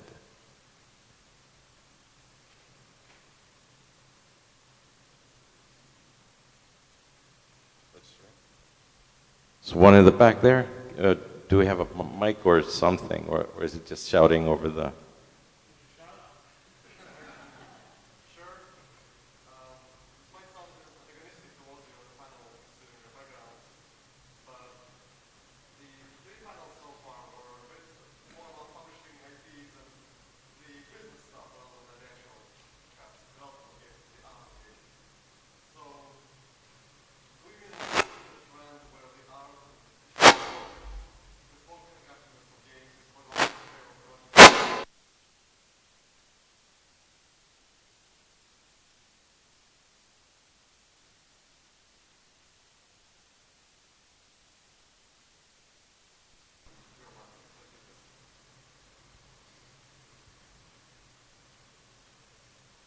did everyone hear the question, by the way?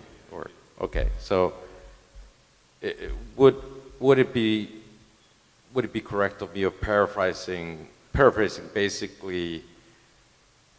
You know, we're sitting up here talking about money, but what about the art and how do we safeguard the art of games? Is that kind of the framing?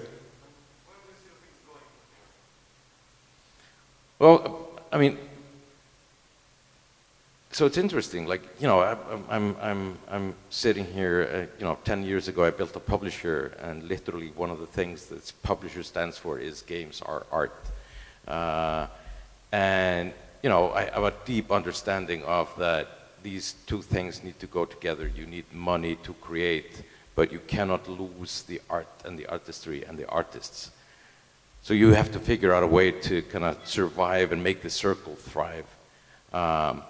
And I would say that if you look at movies, if you look at music, both of those have gone down a very dark path of losing the art to regurgitation of IP, to looking only at data. It's a very dangerous road, and we're on it. And you know, I think that we need to be very careful. And like, I fully understand who we represent up here, but I think also all of us have a deep understanding of that this is the duality, and we cannot lose the art and the artistry. And that's our part of this as people that can find money, that can advise on finding money, that can sign checks, is also not losing sight that we have to safeguard what is really important, that games are an artistic medium that make people feel, that bring people joy, you know,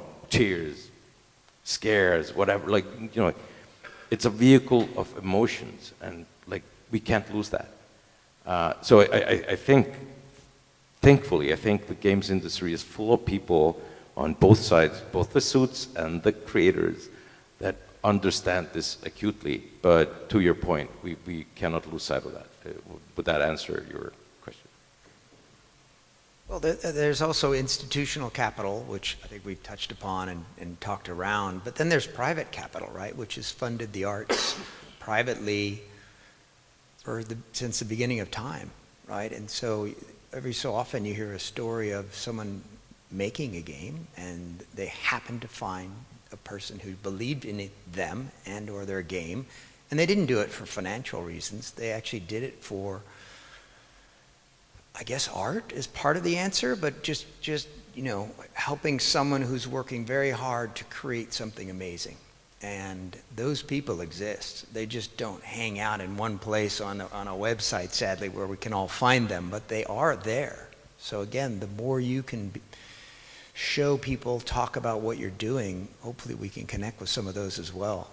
Because institutional capital is, you know, looking at all kinds of different levels. And right now, on the VC level, which Rogan talked about, they're running out of capital.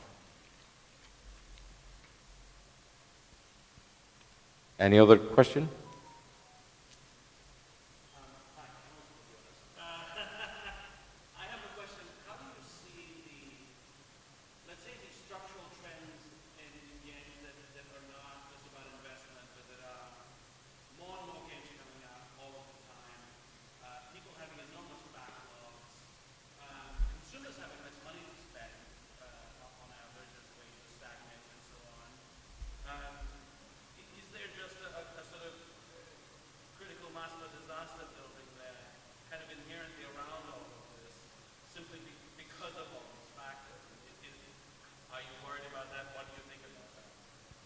So if I try to paraphrase the question, are we heading into a wall with disastrous results because of kind of environmental factors, like just the number of games released every year, by the discoverability, curation problem that we have on every platform, et cetera, et cetera. So outside of what we're discussing here, are we just fucked because of the would that be a correct way of paraphrasing that?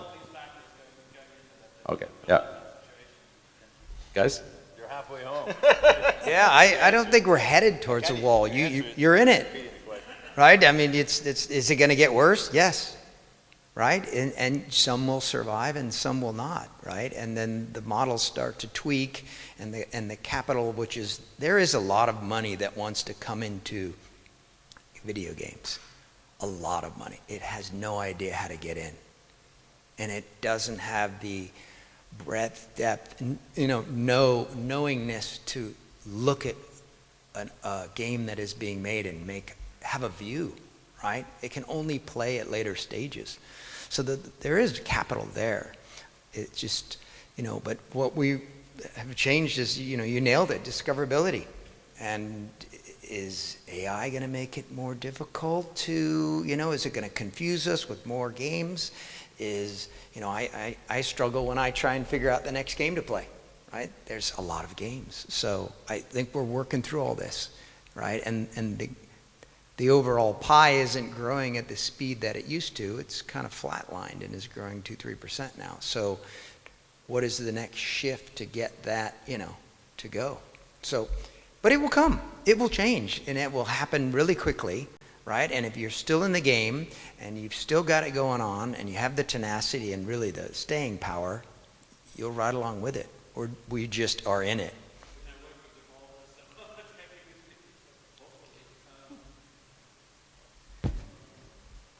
Yeah, the one comment I'll just to add to Doug is there's more capital that's looking for investment in the gaming business than in the history of games today. So the problem isn't really the capital. We call it dry powder. There's plenty of capital on the site.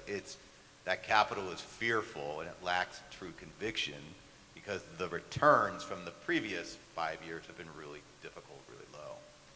And so it's there. It's just trying to find people that have the conviction in their own games. It's hard to walk away and not have a ton of conviction after watching all these incredible games in the award show. That they will find their pathway, and many of you will find your pathway for your games to get the appropriate funding to bring them to market, to have the users around the world play them. So it's a little bit of a cycle. People have to just remember there's always these business cycles. We just happen to be in a down trough of the cycle. I'm 100% convinced that once that begins tailing back up, the capital will flow back, and you won't be grinding as hard as you're grinding just to get a callback from a publisher, or for that matter, any kind of investor. So, all right, so we promised to keep it short. As you can, there's one more. Is there one more?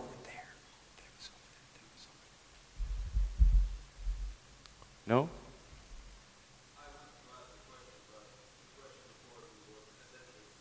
Okay, all right, so we addressed it, good.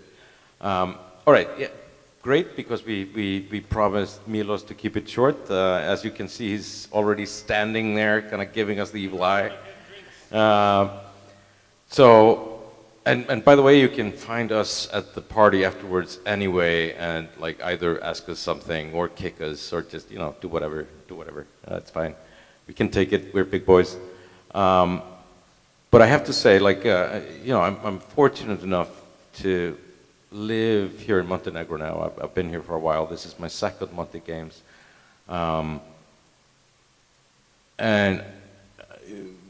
I think it just has to be said, because maybe it's not necessarily obvious to you, but as an outsider coming in and having spent actually a long time in this region, because we have Fury Studios that is in Zagreb, so I've been in this region for a long time, and the level of talent, the level of creativity, the level of stuff that you are doing is amazing. And like, again, I think it's incredibly important to put it together in like an awards ceremony as like tonight, just so all of you can also look at it and see it and feel it and see that there's a community of insanely creative people that are doing so many cool things. And I'm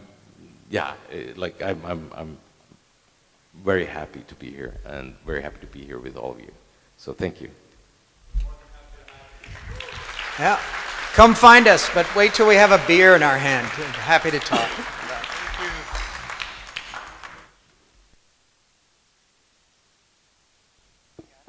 Thank you. Just follow the crowd. Thank you all for attending Monte Games. Tomorrow we have a day full of amazing talks. Some will go very deep into how they made their games work and grew their games. We have a lot of people. You can see it on our website. Just now, walking distance, 100 meters from here, museum next to the big submarine. Just follow the crowd and see you at the party. Thank you all.